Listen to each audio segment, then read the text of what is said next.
It pulls you in and doesn't let go.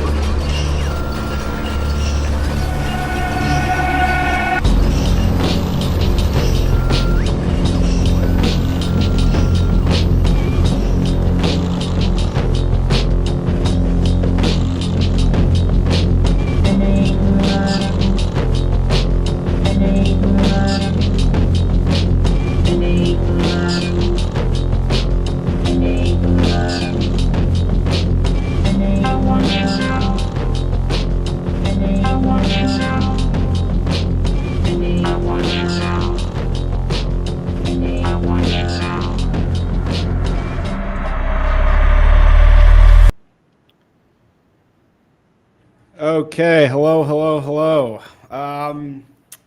Welcome to the show, John Della Rose. Hey, nice to meet you. Yeah. Nice to meet you as well. Thank you so much for coming on. So you write under something called Fandom Pulse, and you kind of cover like pop culture and stuff. Is that right? Yeah, I do pop culture on there. Obviously, I run a YouTube channel too, and an X channel, just all the same things that most people do, streaming across platforms and things like that. But I came out of the Federalist originally, and then I got into PJ Media. I didn't like covering direct politics so much, and I noticed there was a sort of lack of coverage of pop culture on the right wing side of the aisle at all. And so I started doing this. I was working for Bounding Into Comics, if you've heard of them, back in 2020. They were pretty big, and they got bought by a corporate group and decided to censor people for calling out, the LGBTQIA plus propaganda. And so the former owner of that site and myself started Fandom Pulse, and we just crank out 8-10 articles a day on whatever we find interesting. So Wait, so you're saying PJ Media got like bought by somebody that said you couldn't say bad things about gay people? no, PJ Media was fine. They just Oh. pop culture stuff over there just wouldn't go. Like, I'd write an article about Star Wars being feminist or whatever, and it just wouldn't go anywhere. But if you write an article about Trump said something, it goes ballistic, right? Yeah. And that's the problem with the right wing media in general, is it's like shaking people to get people to care, right? Yeah. And so I've noticed that over the years, and actually the part of why I wrote this article and all this is, I look at this and I go, Rolling Stone, one, they're evil. Number two, I've never seen anybody like talking about right wing culture and it actually going or anything like that. So I'm like, there's something here. So I started researching into it, and it looks like I drew a little too many connections, like that Charlie meme from Always Sunny in Philadelphia. But you can set the record straight on that as we get into this. Yeah. Well, so in your article, you said that all the people of the scene must be being funded by Peter Thiel, which is just not true. It's the guy totally untrue. One is the Dan Baltic is not funded by Peter Thiel, man. He is. He's in part of that Treehouse Press, which is under Passage Press, Passage Press is funded by Peter Thiel. It is. Baltic self-published that book. That's not a Passage book. Well, that book might not be a Passage book, but he is also under their banner. No, New Ritual Press is not part of Passage Press. It's I go to his a website. Totally different thing. And then I saw, this is a wrong Dan Ball Tick. Here we go. All right, and if you look, he's got right here. Do you want me to pull up a screenshot of this? Yeah. You can share your screen if you can. This is where I can tell you it is part of Passage Press. New Ritual Press? No, Terror House. Terror House is Matt Forney. So he's got that as his little link on his website right here for his Nutcracker book, which is right. Okay, so sorry. So Nutcracker was okay. Yeah. I see how you're drawing these connections. Right. So Nutcracker was published by Terror House, which Matt Forney published years ago. That was like 3 years ago. And recently, Matt Forney, I think Passage bought Matt Forney's Terror House Press, because Terror House had a bunch of old titles. Okay. But New Ritual has nothing to do with Passage, and Nutcracker was published long before Passage had anything to do with Terror House. So, So that's where I saw yeah, the but I connect. could see why. I could see how you connected those dots. I've but, seen Passage popping up, and very their X account gets a lot more love than it usually would, because I know Thiel and Elon Musk are pretty friendly. They bought a bunch of publishers and started some other publishing imprints as well. And I uncovered one earlier this year called Arc Press, because I'm in science fiction and fantasy mostly is what I pay attention to. And what happened with that situation is there's a big science fiction publisher called Bain Books, and Peter Thiel actually went in 2023, 2024, and I guess I should unshare this now so we look bigger. There we go. And offered to buy that Bain Books company. They're within mainstream publishing, regular bookstores like Apple. wait, oh, you're quiet. Your sound you went soft. Yeah.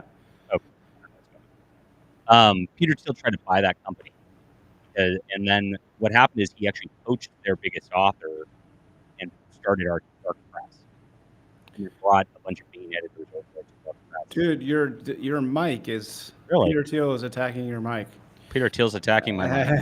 Yeah, there you go. Now you're better. That's this. How does this even work? Testing. Is that now better? It's good. Yeah, now it's good. All right. Now Cool. it's loud. Now it's loud. Now a little Okay. too loud. But yeah. Is that good now? Yeah. All right. Cool. Um. So that's how I kind of got involved in the Passage Press and kind of finding them and covering them. And so when I saw the hold on. So Treehouse deal, He did. Yeah. What was that got bought by Peter Thiel? so he wanted to buy a company called Bain Books, which is a larger science fiction and fantasy publisher, and they said no. And so he then poached their biggest author, whose name is Larry Correia, and started Arc Press with him kind of as their like flagship guy, and then also brought three different Bain Books editors, poached them to start the company of Arc Press earlier this year as well. So that's what I've seen in science fiction and fantasy going on. So I've been following Passage Press because of that. Then I saw their announcement that they bought this other company, Terror House Press, and I saw Terror House Press at the top of the profile, and I thought, okay. And then I look at the Rolling Stone thing, and this guy who wrote the article has no other credits for Rolling Stone. So I'm like, okay, there's too many weird things going on here. And it seems too connected, right? He's got a lot of. First of all, I know this guy. I know this guy well. This writer. When you're a freelancer like he is, that's very typical. He probably, he writes for Esquire and GQ, and he's a legit. What's so funny about your article is that a lot of this shit is publicity. A lot of people do have publicists, and there's a lot of bullshit, right? There's a lot of bullshit. But this particular thing was totally organically occurring. Really? Yeah, there's absolutely no money exchange at all. I mean, the writer made his fee from Rolling Stone, but that's it. No one. So this guy has been hanging around. John McDermott's been hanging around trying to write about what we have going on in LA. This kind of like, he calls it anti-woke, which, everybody hates that characterization. And he wrote an article about me before that got killed by some other publication. And then so he was able to pitch Rolling Stone and just get this approved. Neat. But he's just he's a freelance culture journalist. I used to be a freelance culture journalist myself. So like, I know how it works. I know how these things are. And, it's so funny also, like a lot of the people who were so mad about this piece, like because they weren't included or they think it's all bullshit, blah, blah, blah. Like Taylor Lorenz was like, this is not a thing. And it's like, yeah, it's not a thing. It's not a thing. It's just a party. This was literally just a completely organically occurring party of a bunch of based guys in LA that hang out together. And yeah, there's a lot of like self-published books involved and stuff, but that's it. There's no, I mean, like, I see what you're saying with all this other stuff. I don't know. I have no idea personally what Passage is funded by. I don't know if they're funded by Thiel. I have no clue. But this thing was definitely not.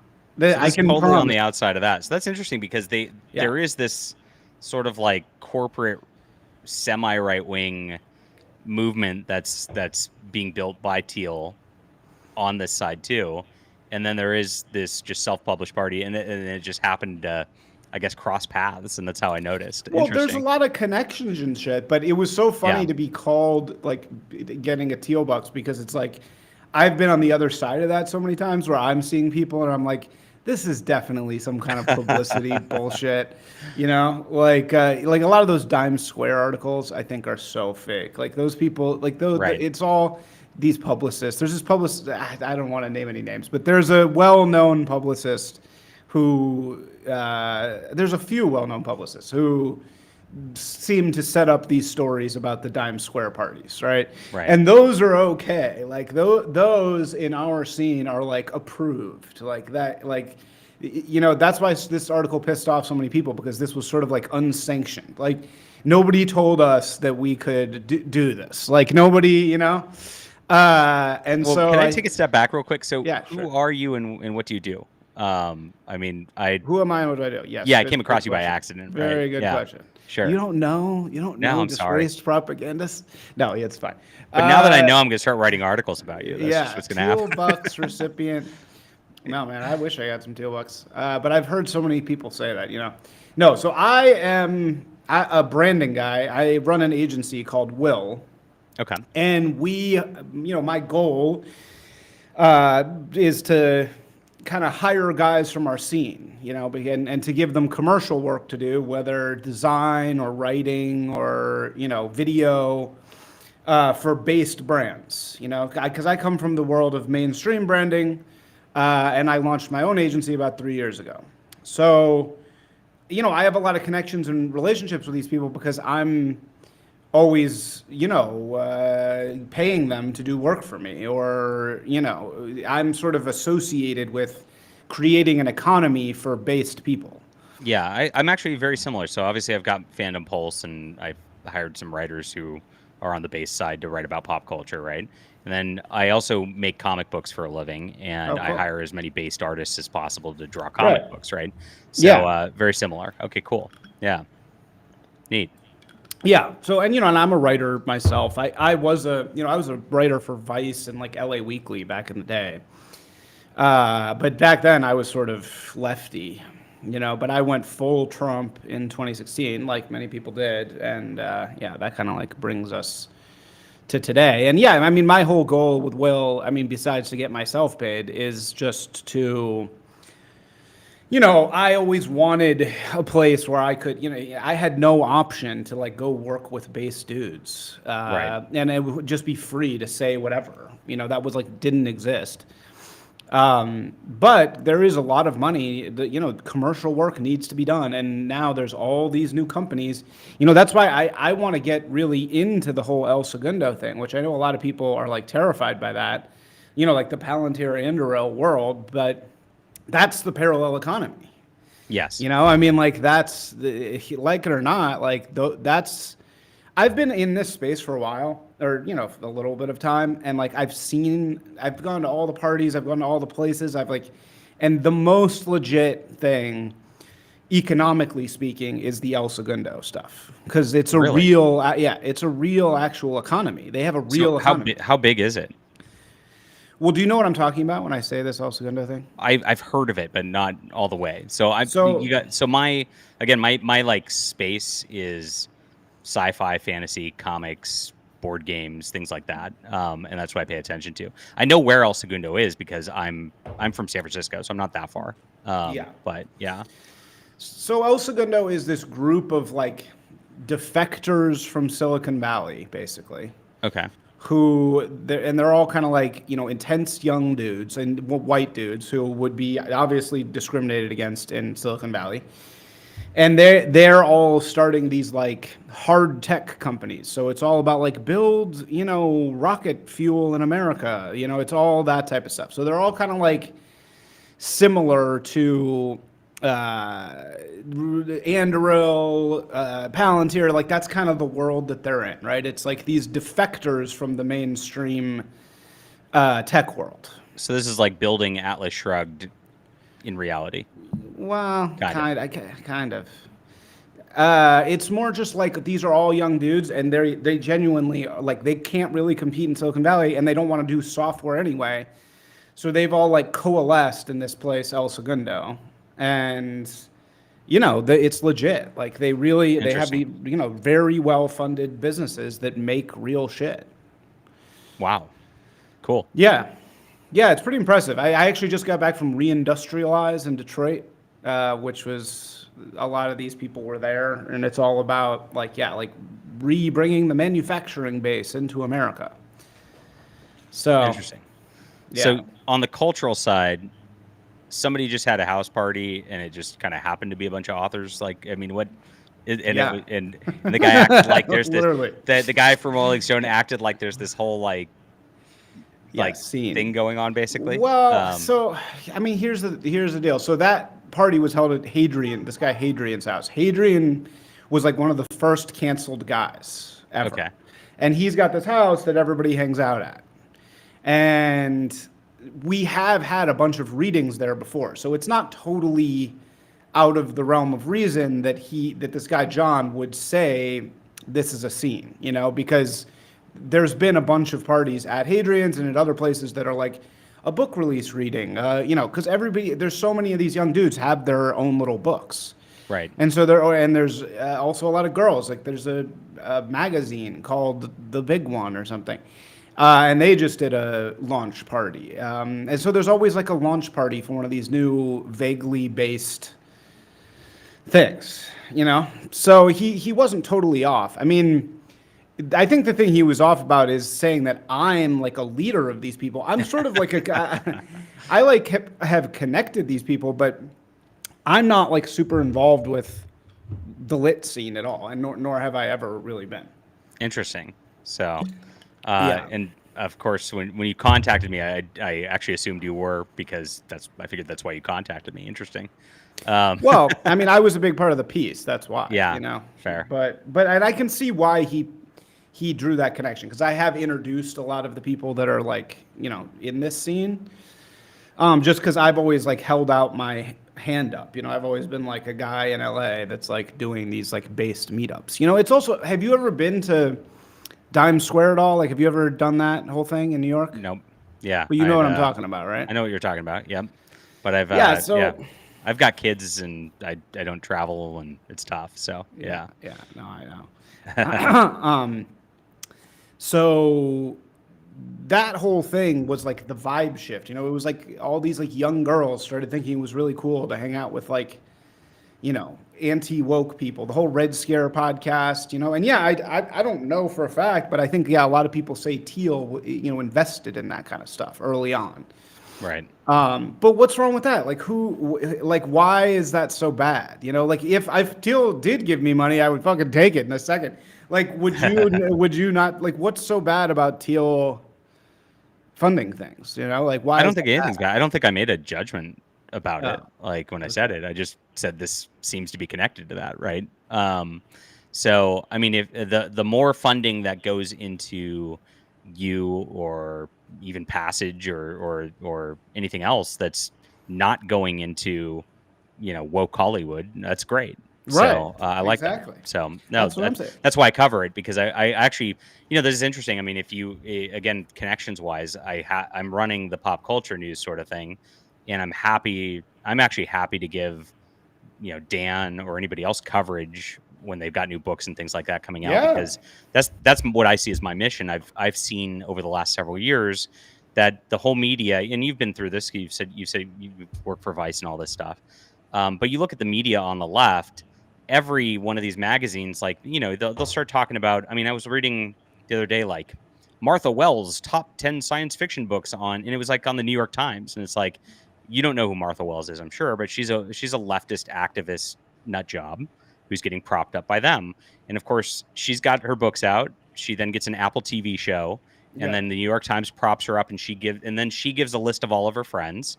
And those friends are now the authorities in science fiction because they're on the New York Times with their book, right? Yep. And so I've looked at this for a long time and been like, we need to create an alternative media that actually covers this and builds up authorities on our side.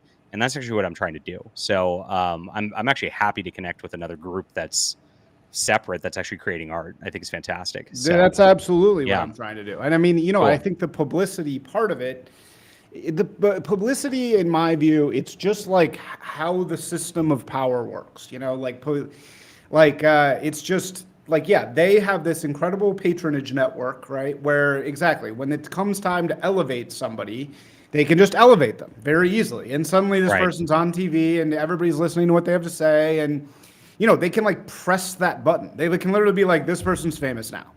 And that never happens Yeah. on our side with the Yeah, no, and artists, that's like ever. fucking Yeah. impossible on our side. So it's like I feel like that's what we should have. Like we need to get that layer done well, and that's why it's like I don't have any problem with like if what Passage and Teal are doing. Like, hey, good for them. Like No, they've got. I mean, go for it. if that came across as negative, I apologize. I just No, it's I just saw the connection there through again Baltic's profile with the Tree Horror press there, and I was like, oh, this is interesting that this is in Rolling Stone suddenly, right? But no, they're doing good work at Passage. They're actually producing pretty high end books and really beautiful content out there. Actually, like most of their stuff and most of the people involved. So right. that's not necessarily a negative thing. I viewed it as an inorganic thing because I just don't trust Rolling Stone, right? Well, and that's very. I mean, I can't believe that the article wasn't more negative. Right. That's the really amazing thing is that. Right. I think the negative part was the reaction. Everybody was so nasty about this article. It's particularly people on our side. And the thing is, everybody has this really cucky, don't talk to journalists. And except all the big figures talk to journalists whenever they want. But so it's like you're not supposed to talk to journalists. So a lot of people like in our scene refused to talk to this guy and Right. told me, "Oh, don't talk to him. Don't bring him around. Like that's bad." And I was like, what's the worst he's going to do? Like write a mean thing about me? Like, "Oh, big deal. What do I mean, I was And then kind you of just use it as content. And exactly. He does Any that, publicity right? is good publicity. If we can get on the new Rolling Stone, like great. Right. Was my thought. And then and then he turned out to be cool. He turned out to be like pretty like chill, and like he kind of did right by us. Interesting. So is this group like ideologically do you guys have an ideological kind of where you sit, or is it you're all just kind of like mostly Trump supporters and mostly just pissed at DEI or Yeah. what Well, do you draw a line or anything like that, or is it pretty much a like, hey, as long as you're chill, you can come hang out? Is that what's the there's thought on that? different factions, right? Like there's the super anti-Israel Jew hating faction, right? Which is Right. they're more extreme, but they're not really around in LA. Like the Groypers, there are a couple Groypers around, but not like really. Like they kind of do their own Right. thing. But it's pretty much like it's so funny how big this scene has gotten in LA. Like, the reason, and it really in the past like 6 months, it really, really got like very consistent. And the reason for that is because like a lot of the people that are around me are basically versions of me who just later, like they'll be like a really successful, or not really successful, but they'll be like a really like well-educated dude who tried to be a screenwriter for 10 years or tried to play the game in whatever place, he tried to like do the system as the system is supposed to be done. And they just realized over time that as a white guy, it's not going to happen. You're not going to get the chances that you want. Like my friend Jacob just wrote that, the disappearing literary white man thing that was in Compact magazine that did really well and like blew up, and he got written about in the New York Times because it's just an incontrovertible fact. I think the thing he starts with is a white guy born after 1984 has not appeared in the New Yorker as a fiction writer ever. Wow. Yeah, that's true. Isn't that And I ridiculous? actually covered that on my YouTube channel, and we've been covering it too. It's the same thing. It's not just, I mean, in the literary circles, we don't consider science fiction and fantasy really literary circles still, because it's still, I don't know, fantasy, right? So it's not, is it literary? I mean, that's a whole different debate, but it's the same thing. If you look at what's happening in fantasy fiction right now, you do not get a publishing contract from a mainstream publisher unless you're a black disabled lesbian writing about black disabled lesbians, right? And it's the same thing. And I get emails all the time, like a couple times a week from young men going like, I just finished my book. What do I do? And I'm like, well, build your own platform because you're fucked. Yeah, because you're not going to That's get it. published, right? Yeah. And so it's like I think it really only dawned on people very recently that their actual lives had been very negatively impacted by this shit.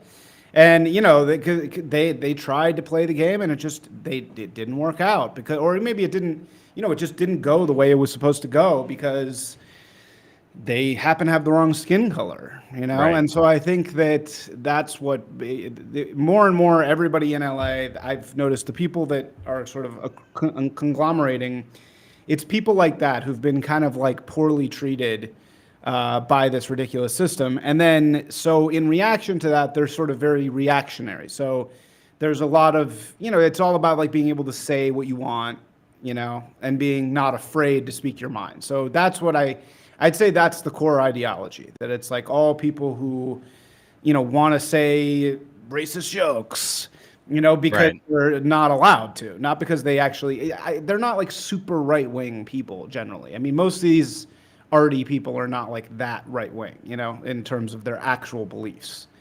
They're more kind of like based, Okay. yeah. I consider I consider and call myself far right. So I'm Yeah. not scared of anybody at this juncture, right? Yeah. So my story on the fiction side, so I kind of gave my little bit of spiel on the like nonfiction journalism side. Is I got my first publishing contract in 2016. I was writing a adaptation for an app game, which was called Star Realms, and it came out. They literally released it the day of the election on 20 worst possible day because nobody was buying books that day, right? And I put on a MAGA hat and took a picture at a party that night, pretty happy because I never expected it to happen because if you remember back then they're like Trump can never win, it'll never happen, and the psyop suppression was pretty hard. And so I put it on. I was a little toasty at a party, and I snapped a picture, put it on Facebook. I wake up the next morning to this like wall of text from my editor about how the publishing industry is a small community and we see things Whoa. very personally, and this kind of behavior is not tolerated and people notice this. You will probably never get invited to be published again. And I was like, Whoa. whoa. Yeah. Yeah. And I was I like, thought this this is was a free crazy. country. Right. Yeah. Yeah. Yeah. Yeah. Yeah. And so I emailed a guy. Have you heard of Vox Day? um Yeah. I So I have. emailed him. He's from the Gamergate days and was involved in science fiction publishing and the like. And he's kind of gone off and done his own parallel economy thing too over the years. And I emailed him because I know he's the villain in science fiction for all these people at all these conventions and the like are afraid to say his name like he's Voldemort, right? They're just like, don't say Vox Day. Wow. And so I email him and I'm like, what do I do? And he's like, put out the email, name and shame. And I'm like, Wow. these are my friends from publishing. Like, I'm not ready to do that. And he's like, they already identified you. You're screwed. And I didn't believe it at the time. Right. And so I'm just like, okay. So I tried to play the game for a few more months and I noticed like the conventions I was speaking at and the like are not inviting me to speak anymore. And I'm Wow. like, I just came out with like this book that's like legit. Like I'm the biggest one in our circles at this point because it's a real app game that's got millions of people playing it that everybody knows And who it this is is. a book of the A game. book of the game, yeah. And Got it. so Okay. I've actually got my big thing. You guys should be having me like, at least, how did you get into this, right? And I start, and all of them start shutting me out. Nobody will talk to me because they're all just leftist goons in this entire circle. And eventually, once this convention, I found out, well, like intentionally, I saw people who are, they were putting up and propping up who never even going to finish writing their book. And it's like, okay, this is getting obvious. And I actually talked to somebody there and they said, yeah, they're not having you because they're mad about Trump. And I said, okay. So at that point I went back to Vox and I said, okay, what do I do? And he says, well, my blog gets 1 million views a month. Write up what's happening. Are you ready to do it? And I said, sure. And I did. Blasted me out. I sold me 5,000 copies of my book overnight because that was a pretty big blog at the time.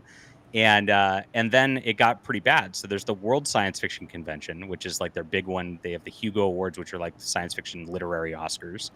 And it was in San Jose in 2018. So I just bought my ticket. I was just going to go like normal, and they banned me. And they don't, and they don't even just ban me. They put up on their website this like screed calling me a racist bully, and I'm like, what? And so an attorney who represents churches, actually, usually, he's mostly retired, but he represents churches that like to spin when a church goes all rainbow pride flag.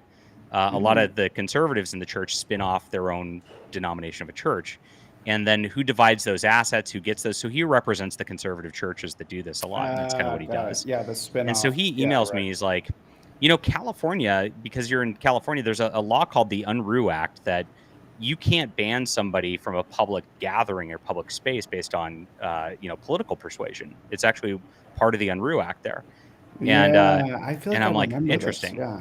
Yeah, And yeah, yeah. so, and then he says, also, they called you a racist bully. Are you racist? And I'm like, no, of course not. Yeah, And that's slander. and so he's like, okay, cool. So they libeled you, and that probably has destroyed your publishing contracts for the future. And these conventions have insurance. Let's just sue them, and I'll take a percentage of it. And I said, okay, cool. So we sued them, and they're like, let me show you a picture of the convention organizer, just so you guys can see who this guy was. Because once you see the guy, you'll see why he banned me. And here he is. Here's a nice little picture I'll put up on my screen here. I like visuals. And so here's the guy who banned me, who was running the World Science Fiction Convention. Nice. You can see why he banned me, right? Yeah. Immediately. And so that's that. I opened the lawsuit with this guy, and it takes like these lawsuits are not Yeah, easy. they take forever. Yeah. 3 right. years. Yeah. By the time it's going, I'm like, well, the convention's over and I don't care anymore. And it's like, well, you got it, John. We're already at the finish line. So I find out at that point that they've spent, because I have a pro bono guy who's just based, who just wants to screw with these people because he hates them. And on their side, they've got like a real Silicon Valley attorney. Yeah. They racked up $130,000 of attorney's fees. I'm sure. Just to fight because they wanted to call me a racist. Like, Yeah. Wait, so how did it end? So we go into deposition, and this guy, they're all nuts and they're all idiots, right? So my attorney asks, he goes, so what of John's writings and what you've seen on the internet, like where did you, what do you see that is racist? And the guy just goes like this. There's nothing. Yeah. So then my attorney takes me out of the meeting and goes, okay, we won. We've got him on record saying you're not racist, right? And then he said, but I'm going to screw with him for a little bit. And he just starts asking him questions just about their, ideology. And, I'm Spanish. So it's like, I'm technically, Hispanic, Latino, or whatever. So you've got the point. And so he starts asking the guy, he's like, John's Hispanic or whatever. What do you, is he an oppressed minority? And the guy goes, yes. And he's like, what? And then my guy goes, and then the guy goes, but he still has white privilege. And and my attorney's like, how? He's oppressed and has white. How can you have both at the same time? Well, he's light skinned. He's white passing. You're a white passing Hispanic. It's so ridiculous. And we're just laughing about this guy this whole time because their ideology is so nonsensical, right? And but we had them at that point, and they settled, and they were forced to send out an email apology to every attendee that they had on record out there, saying apologizing for calling me racist, and they paid me. So so you got a big payday from this. I got a beautiful payday out of it. Yeah. Oh, so sick, and so dude. I sued them. I took them to court. I did the lawfare, and I won it. And I encourage everybody with that, never back down. Never back down. So amazing, man. Yeah. I didn't realize that. I had no idea that you had that whole story. That's great. Yeah. So who was the actual lawsuit against? The World Science Fiction Convention. The World Science Fiction Convention. Yeah. Right. And they have enough money to... God. They did. So, they went pretty broke with me there, which is great. Why do you, it's amazing that this would happen in science fiction, right? Because it's like you think science fiction should be the domain of like nerdy white guys, right? So why? Yeah. Yes. So why did this happen? Why do you think that this occurred? The publishing industry, despite it being a domain of nerdy white guys, is dominated by women. And this is across, it's 90% woman in the publishing industry.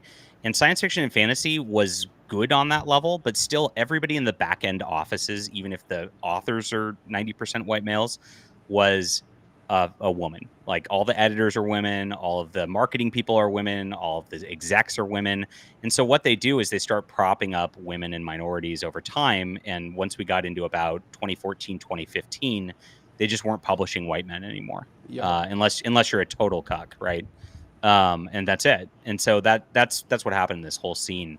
So by the time we get to 2018, it's already just completely evaporated, and anybody who Well, was there is out. Yeah, I give it the exact same.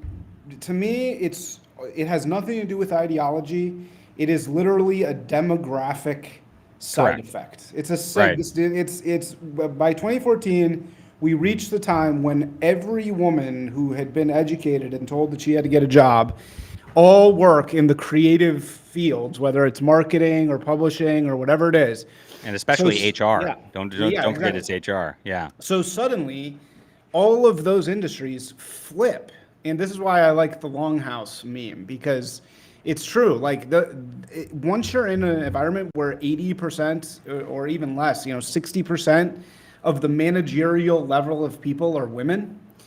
Once you're in that environment, the whole shit changes, because again, women are really there to like control behaviors. Correct. That's like that's what they are really fixated on. And when somebody is behaving badly, their whole instinct is to just get that person out, to like get that person out of our family, out of our team. And that's just not workable in the arts. You can't do that. It's like It destroys it creativity. destroys creativity. Yeah, It absolutely. destroys everything. And so it's like that's why this whole thing happened. And again, it's not even really anybody's fault. It's just like, we're experimenting with something that has never happened in all of history, which is let's have women do all the jobs that men are doing, right? Right. But inevitably, women like certain stuff. They go into certain parts, and being like the managerial person in a creative thing, they just fucking flock to that. So, once you have women in all of those managerial roles, it just created an untenable situation of like, if you were a bad boy in any way, you were immediately just like tamped down on and sort of kicked out, which is like fucked up. And once that happens, then the not so bad boys start to get kicked out, and then the just Right. any boy starts to get kicked out. It just Yeah. becomes a girls' club, right? Yeah, and And then that's it's what everything gays is. and women only, because Right. gays get a pass for whatever Right. reason. They can say whatever they want. Right. Yeah, and then it's like right, and yeah. So, actually, this leads us into this question that a viewer is asking, which is, those of us worried about Thielbucks aren't against the individual artists. We fear independent parallel publishing networks are getting swallowed back up. So, what do you say to this? I'm worried about that as well, to some degree. But the thing is, like, and I think that's a part of our sort of right-wing nature, is to be very independent. And is it okay to say your real name? Like, okay, Yes, like Isaac here, I'm doxxed. like, Yeah. so if he like disagrees with me about Superman being gay or something like that, and I'm like, Superman's effing gay, and he's like, no, I love Superman, like, we'll fight to the death over that as conservatives. Like, meanwhile, the leftist establishment's like, shh, we don't even, we do not deviate. And so we're very individualistic all the way around. And so I think we have this predilection to worry too much. And this also comes from like, I was big into like indie rock and stuff, like in college and all that, right?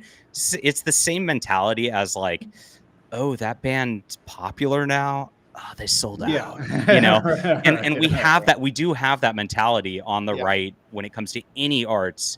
And I think we need to fight that in ourselves as much as I have the exact same worries as you do, internet enjoyer. Like, I think about that, and I view that as like wait a minute, this is something that just is innately a part of me that I need to actually suppress, and we need to celebrate anybody on our side making it bigger, because as it becomes normalized, it makes more opportunities for all of us, for sure.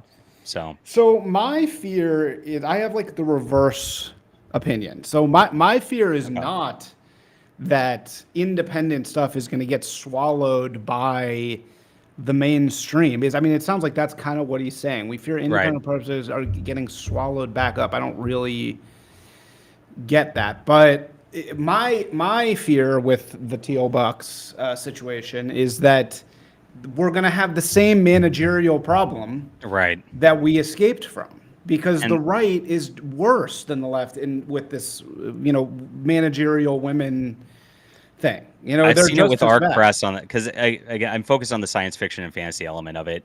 And while they brought in Larry Correia as their first guy, that's great because he's a I'm not a libertarian, but he's a gun-toting libertarian, and so that's cool. I'm fine with that.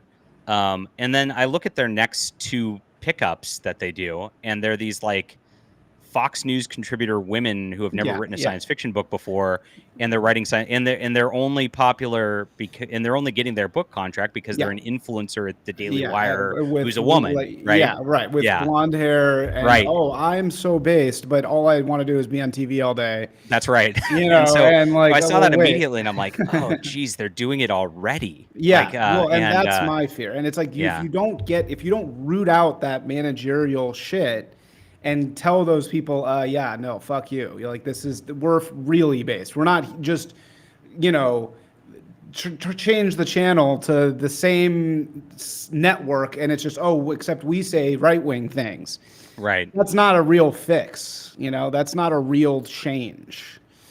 And so I am concerned about that. And you do see it. And it's really, the problem plagues the right so badly. And it's the same thing. It's like dudes don't have, like a lot of dudes who play the game, they don't have the immune system to say, like, no, I'm not going to, like, Conservatives really yeah. take offense to being called because we view ourselves as like logical, right? And so we're logical. We're about meritocracy and the like.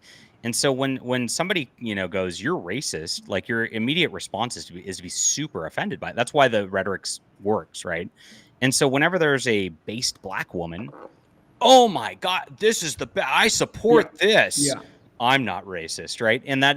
that's the psychology behind it that drives Well, that, I right, think. and it's So, like Stockholm syndrome. It's like yeah, we've accepted the frame of our enemies so fully right. that you know what I mean. That we're just like, oh yeah, I want to have a sassy female boss lady who spends all her time telling men what to do and like promoting her tits, and it's like, oh, but says right wing things, so I love her. Wow, she's great.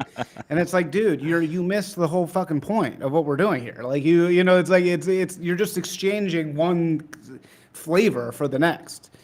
So yeah, I don't know. Yeah, That's that is a kind of real genuine fear. Then it is, and you're right to fear that because that there is a trend of that happening on the right all the time, right? Yeah, yeah. I mean, and look, I forgive people for playing the game at some degree, and also there are some women who are cool artists. And shit. right. I'm not saying every woman sucks, but I just mean this more like managerial, longhousey thing. Like that. That is the enemy, as far as I'm concerned. So, damn. Okay. So, wow, you did your Cool. payday. So Yeah. then, what did you do after that? Then you find out it is 2018, 2019, 2020. I get my payday in 2020. 2020 is an okay year for me, but you learn very quickly that this is the other problem with conservatives. Unless you have something controversial happening on the arts, they're not really paying attention to you. Like, so you get the whole Worldcon. I gained a following from that to begin with. It wasn't huge. Like I went from you know 300 followers on Twitter at the time to like 3,000, which I was stoked. 3,000 is great, and it's better than most people, right? So I'm very happy about that.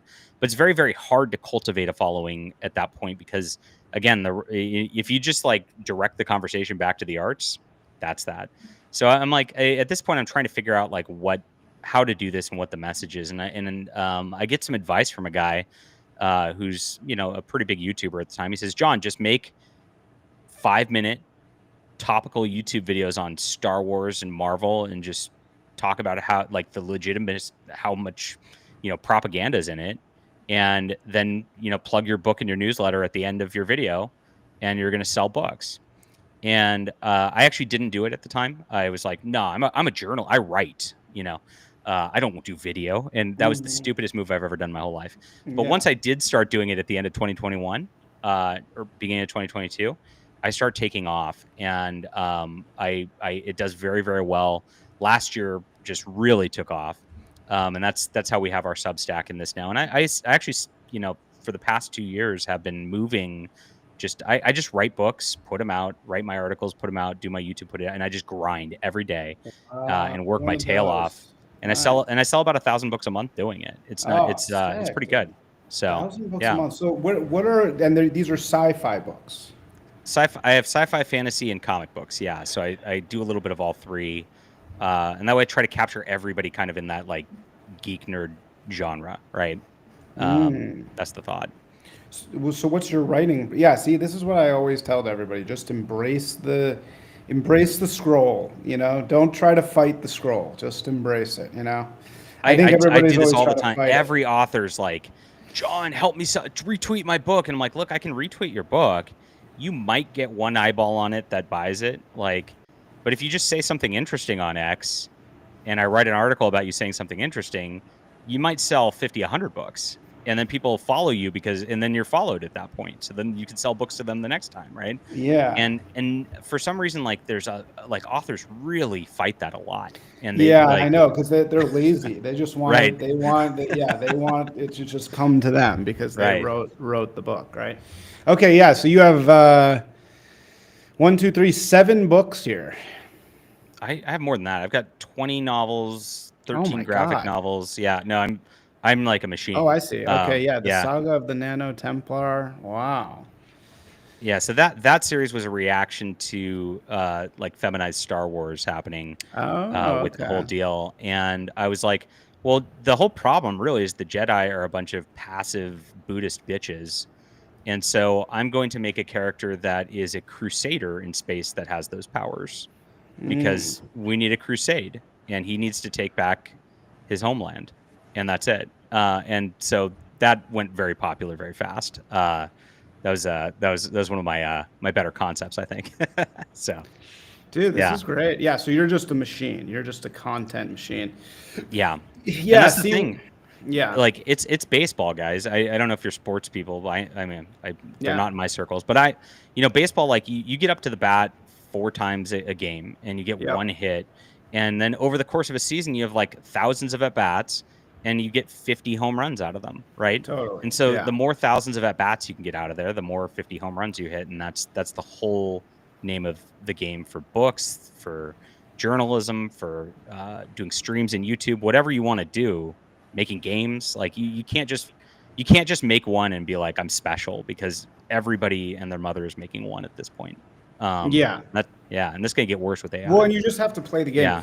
That's why it's like, yeah, man, people should follow your template. And also, like, I feel like guys like you, that's the problem, or not the problem, but it's like you've figured out how to do it totally for yourself, which is great. But you are a one-man army. You're a one-man band, right? Pretty much. Yeah, it's I mean, on writing, it's hard to do much else, right? In Yeah. comics, it's like, oh, cool, you're a based artist. I can hire you and work for me. With Fandom Pulse, but that's why I have the journalistic outfit too, right? So I have Fandom Pulse. It's not just me writing there; it's a bunch of people, Oh, okay. Yeah. and so we've got a media outlet, and we run it through Substack because, and you love Substack too, Yeah. obviously. And like the advertising game is so screwed up. Oh, yeah. No, You no, can't even that's do this dead. type of content there, like, because they'll Yeah. just Yeah. blacklist you. And so we just do it through that and just build subscribers on there. And what I always do is like I was telling you, like, I'll look at, if you've got a book or something out and you said something interesting about some topical thing, I'll just throw you in the article as like, pop culture expert Isaac, blah, blah, blah, says blah, blah, blah, blah, blah. Right. And then throw your link in there. And that's how I'm trying to help out and Yeah. not just be a one-man band. Well, here, yeah, we right? got to work Yeah. together to create that system where we can just Right. press the button and say this person's famous now. Right. You know, and I think I think that's like coming together and it's happening. But that's why I've also always been so attracted to like brands and stuff, because I can see that the way they fund this network of publicity is because they have so much capital in so many companies. So there's like a really strong just commercial backing to everything, you know, and that's Have you ever had an angel investor come in and be like, I want to help you out? Like I've never experienced that. So, No, okay, not cool. I mean, but my branding Yeah. agency, I have had big like money people hire my branding agency to like Right. do projects, right? I have had that. That's fair. But but again, it's like they own every single major Fortune 500 company is pouring money into gay shit all fucking day long. I mean, they're just dumping money into LGBTQ, But you can't even watch anything these days. Like it's like even just the commercials. I'm just sitting here with my wife, and I'm just like, oh, there's a lesbian couple. Oh, there's it's like No, I mean literally though. Like literally, Yeah. they spend it on the charities. Like that's where they Right. give their money. So it's like I know. that's why. Do you know the Good Old Boys podcast? No, I'm not familiar. Oh, I Yeah. highly I Good Old think you Boys? will love them. They're so good, such geniuses, and they're very populist, very cool, very super smart, and they have forwarded this idea of patronage networks, and that's like Yes. kind of what we're talking about is these patronage networks. We've been pushing that in science fiction and fantasy too, and that's why I'm always like, the best thing you could do is just subscribe on Substack, just so I have that base of, it's not a ton, it's $5 a month. Yeah. And that's the way to do it. And once you build that up, and if you look at the left's patronage networks, I'm looking at these short fiction magazines and science fiction again, like, because that's all I pay attention to. But they sell less books than I do at these. Yeah. But Oh they've got yeah. But they've got a Patreon where 2,500 people are signed up at $5 a month. So it doesn't even matter if they sell books, right? Yeah. And it's like, where does all that come from? Well, it all comes from these foundations that are all Yep. pouring that money into that. Exactly. And that's exactly what you're talking about right there. Like that patronage network is the most important thing that we need to develop on our side for sure. Yeah, and we just need to build our own version of it, which is basically what we're doing. Right. But anyway, all right, man. Thank you so much. This was so great. Thank you for your time. I'm gonna end this because it's like 700 degrees in here because somebody didn't turn the thing on. No worries. So I gotta get out of here. But yeah, thanks so much. I mean, it seems like we're totally aligned and like totally on the same page in every way. So I just hit me up offline and let's collaborate and figure out how to for sure how to do things, because any way I could help you, I'm happy to try to do. So yeah, and I'll put your info in the episode when I release it on Substack. You're in San Francisco? Yes. So okay, well I'm up there all the time, so I'll hit you up. Yeah, thanks so much, man. Really, really great connecting with you. I'll talk to you later. Nice to meet you. Mm-hmm. Peace.